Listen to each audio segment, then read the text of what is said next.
Aujourd'hui, j'ai 54 ans. J'ai reçu cette semaine un dossier à compléter pour la retraite.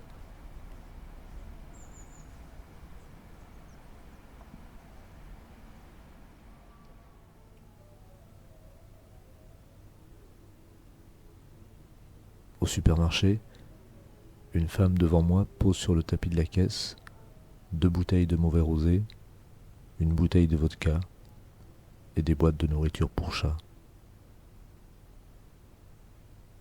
Je me dis que le chat mange sans doute plus qu'elle.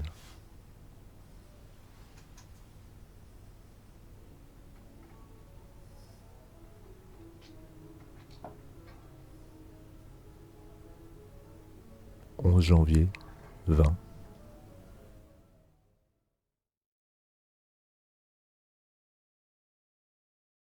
Aujourd'hui, j'ai travaillé sur la version écrite du journal, sa mise en page. J'apprends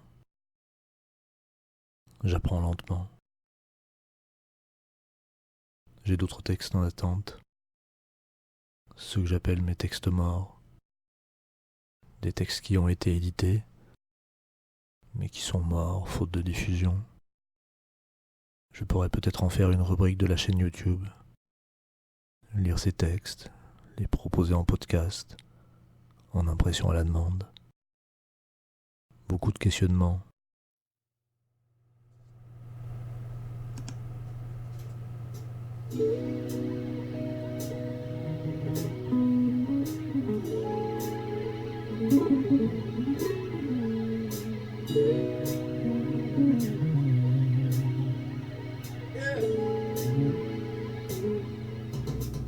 « 12 janvier, 20.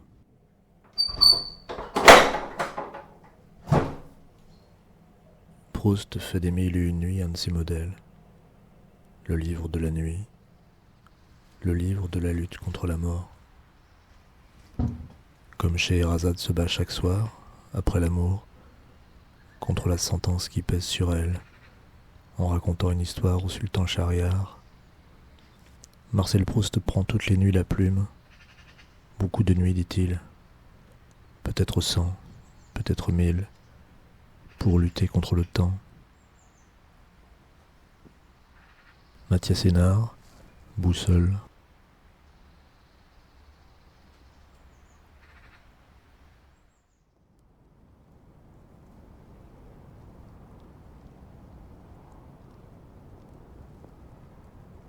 J'ai regardé la semaine dernière un film de Jean Rouch et Edgar Morin, Chronique d'un été, tourné en 1960.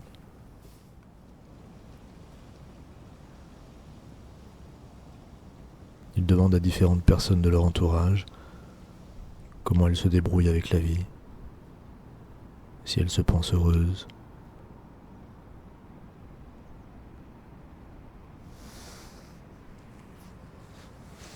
On pourrait faire la même chose aujourd'hui. Les réponses seraient sans doute terribles.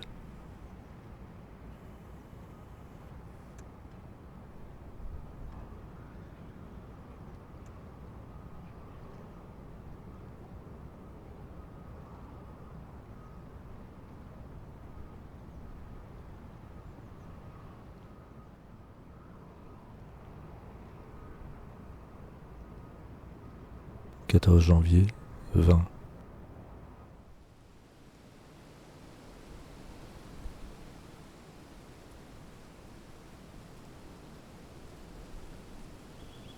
J'ai filmé un tronc d'arbre en bord de Loire. Un tronc qui se déplace peu à peu au fil du temps, au fil du courant, des variations du niveau de l'eau. Un tronc mort, couleur d'os blanchi. Je me suis dit, c'est toi mort que tu filmes.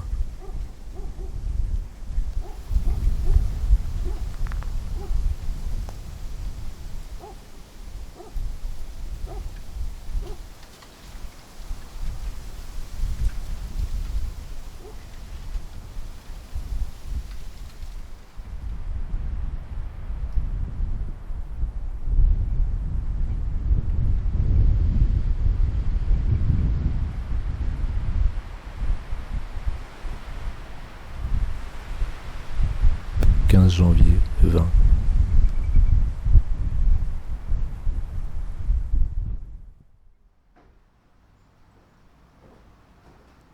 S'il n'y avait pas des choses comme ça, l'écriture n'aurait pas lieu.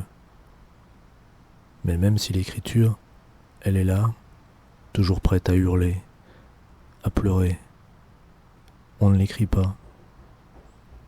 Ce sont des émotions de cet ordre, très subtiles, très profondes, très charnelles, aussi essentielles et complètement imprévisibles, qui peuvent couver des vies entières dans le corps. C'est ça l'écriture. C'est le train de l'écrit qui passe par votre corps, le traverse. C'est de là qu'on part pour parler de ces émotions difficiles à dire, si étrangères, et qui néanmoins, tout à coup, s'emparent de vous. Marguerite Duras, La mort du jeune aviateur anglais.